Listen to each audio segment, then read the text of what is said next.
네, 오늘 본격 토론 들어가 보겠습니다. 첫 번째 주제 키워드는 한동훈입니다. 영상 보시겠습니다.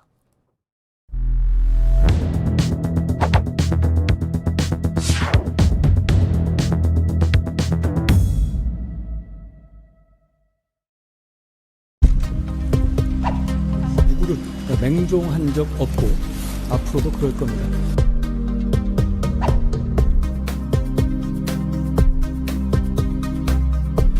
세상 모든 길은 처음에는 다 길이 아니었습니다. 많은 사람들이 같이 하면 길이 되는 거죠.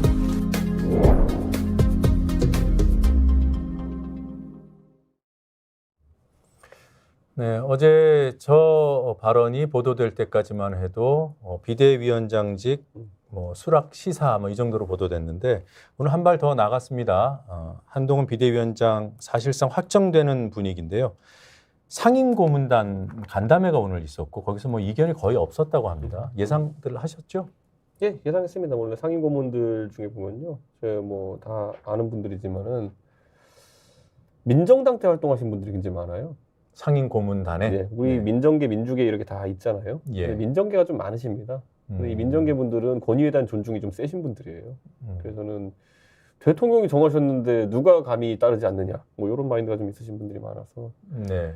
예를 들어 저를 몰아내기 위한 대통령의 움직임이 시작됐을 때도 대통령이 정했는데 이런 방향이고, 약간 민주계 성향이 강한 분들은 야, 어떻게 대통령이 당대표 건데, 약간 이 차이가 좀 있었습니다. 예.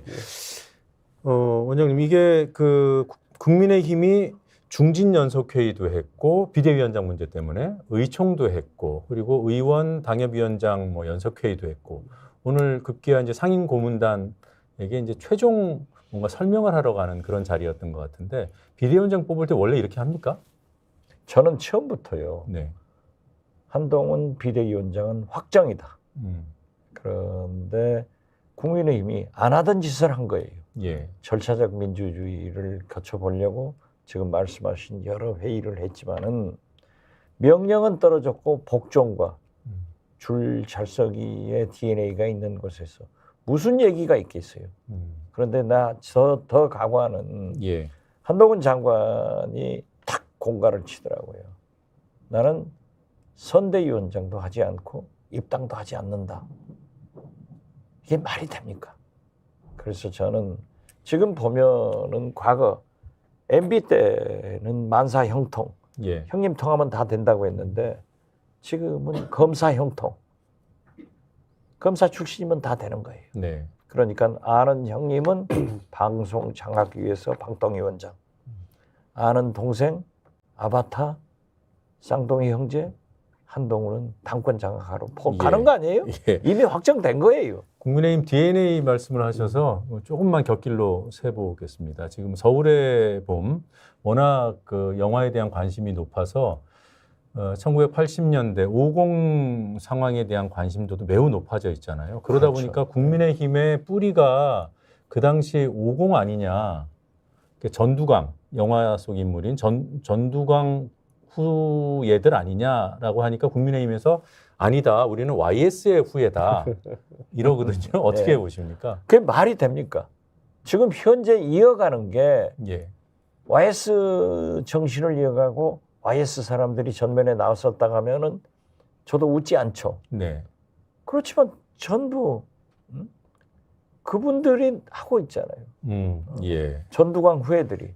제가 되게 재밌는 게 2012년에 제가 정치를 처음 시작했을 때 그때 한양 빌딩 6층에 저희 이제 당 대표실 회의실이 있었어요. 예. 비대위원 할 때. 그래서 이제 저 어느 날 회의에 일찍 가가지고 살살 돌면서 볼 거 없나 이렇게 중앙당사 회의실 들어보는데 딱 걸어가는 당직자가 재밌는 거 보여드릴까요? 이러더라고요. 그래가지고 비대위원님 의자 하나 집어가지고 뒤집어가지고 밑에 뭐가 붙어있는지 보십시오 이러는 거예요. 그래가지고 회의실 원탁에 있는 의자를 뒤집어가지고 제가 봤어요. 봤는데 가운데 딱 스티커 이렇게 붙어있어요. 이 의자는 민주정의당의 자산입니다.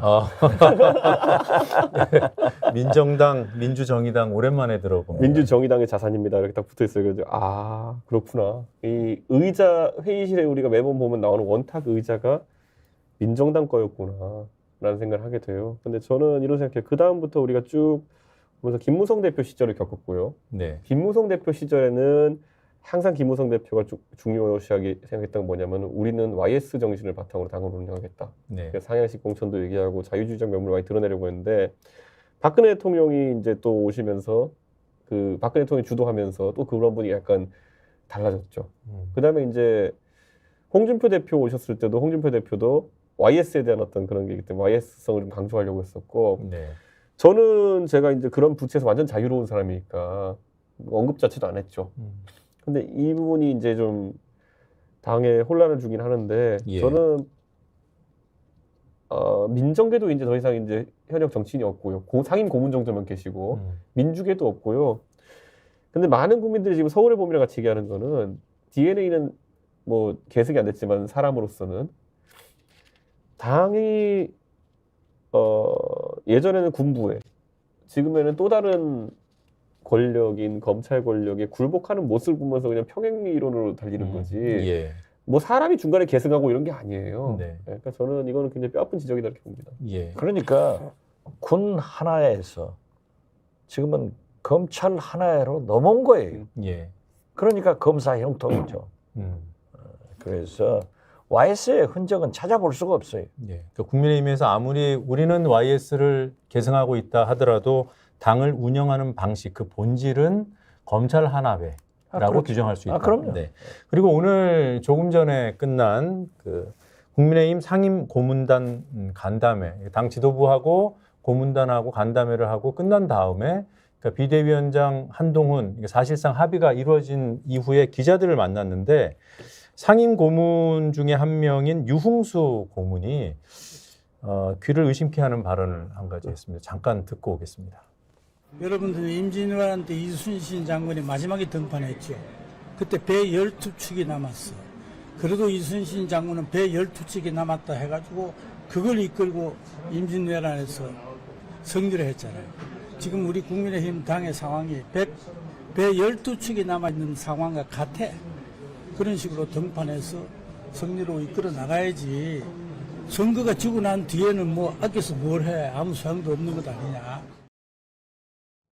아니, 전 비유가 좀 이상한 느낌인데 유흥수 고문님 뭐 잘 알고 전 잘해주시는 분이지만은 분명히 작년까지는 대선 지선 이기고 있었고 근데 제가 굳이 비유를 하자면 임진왜란을 비유하자면은 선조거든요 지금 대통령께서 윤 대통령이 네 이건 뭐 해가지고 다 내쫓고 이제 원균한테 맡겨가지고 갔더니만은 7천량에서 다 털어먹고 이제 12개 남은 거잖아요. 근데 다시 팀 원균이 해야 된다는 약간 팀 선조 원균이 해야 된다는 그런 주장인 건데 어떻게 갑자기 이게 이순신으로 둔갑하는지 이게 보는 그러니까 제가 항상 얘기하는 거예요. 시각부터가 약간 달라요. 지금은 아무리 봐도 멀쩡한 그러니까 대선 지선 이기던 당을 3연승 하던 당을 지금 선조하고 싶은 대로 하다가 지금 나락간 거거든요. 네. 유흥수 전 외통위원장이에요. 외교위원장이고 얼마 전까지 박근혜 정권 때 주일대사 하신 분 아니에요? 예, 맞습니다. 맞아요. 주일 대사가 마지막 그 네, 공직이더라고요. 일본통이고 네. 심지어 김대중 대통령이 김대중 오부치 선언할 때 같이 일본에 가서 역할을 해주신 분이에요. 예, 일본 통이라서. 네, 네. 굉장히 합리적인 분인데 제 양반이 나이 드셔서 저런 얘기를 하실까? 그 50 때는 이런 직함이 있더라고요. 1980년부터 치안본부장을 했고요. 네, 그렇죠. 1980년이면은 바로 이제 신군부가 사실상 권력을 쥔 그 시기이고, 그 다음에 1984년에 청와대 정무수석, 그러니까 전두환 당시 대통령을 지근거리에서 보좌했던 인물이고요. 뭐 국회의원, 그러니까 민정당 국회의원으로 정계에 들어와서 뭐 교통부 차관 뭐 이랬던 분인데 아무튼 지금은 유흥수 상임 고문이 이순신 관련 발언을 한 걸 가지고 지금 얘기를 하고 있습니다. 상임 고문단 저희 명단 보면 제일 젊은 분이 누구냐면은 그 김무성 대표님이에요. 네. 김무성 대표는 오늘 안 갔던 것 안 같은데. 오셨죠. 네. 그러니까 저 김무성 대표 입장에서는 저 분위기에 낄 수가 없죠. 네. 김무성 대표 입장에서는 김무성 대표 저는 이렇게 생각해요. 제가 본 원로 중에서 김무성 대표만큼 때로는 제 관점을 봤을 때는 너무 강한 보수 성향을 띠는 거 아니냐는 느낌이 들기도 하는데 네. 의외로 그분은 개인 걱정보다 보수 걱정 되게 많이 합니다. 예. 그러니까 김무성 대표가 어디 가서 자기 공천 단어 떼쓰는 걸 본 적이 없어요. 첫째로. 두 번째로는 던지고 나간 적은 꽤 많아요. 예. 예전에 박근혜 대선 끝나고도 편지 한 장 써붙인 다음에 본인은 그만하겠다 이렇게 나가시고 나중에 재보궐로 들어오셨거든요. 예. 근데 저런 분이 오히려 사람이 아니라 조직에 충성하는 분인데 요즘 김무성 대표 같은 분은 완전히 윤석열 대통령 눈밖에 나가지고 네. 아무 말도 안 하고 계시거든요.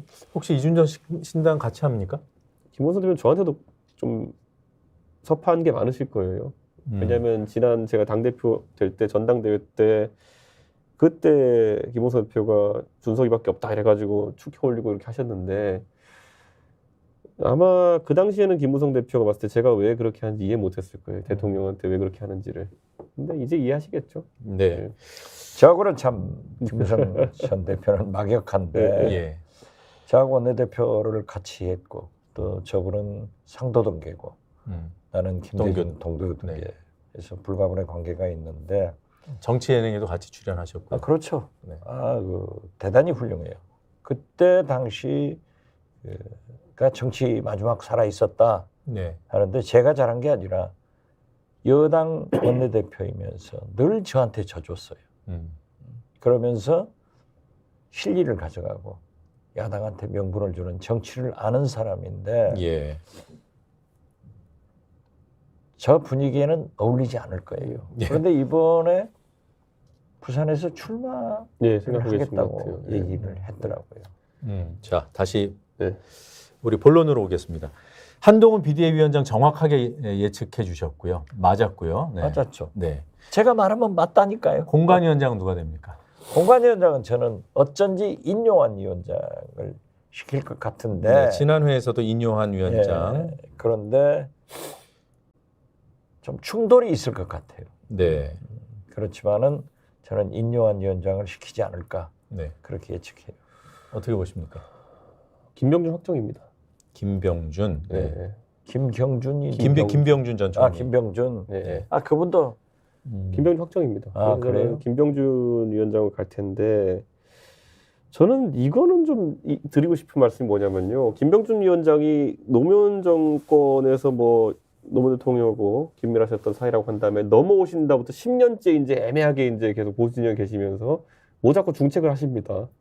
뭐 비대위원장도 하시고 총리도 제안 받으시고 뭐 그다음에 지금 이제 또 정경련 회장도 얼마 전에 했죠. 그러니까 예. 근데 최근까지 했죠.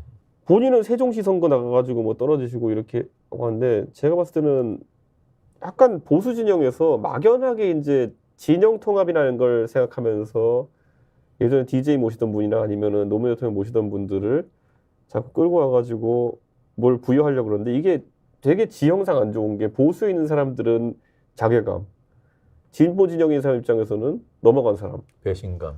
그래서 이것 때문에 지형이 안 서는 경우가 되게 많거든요. 그래서 저는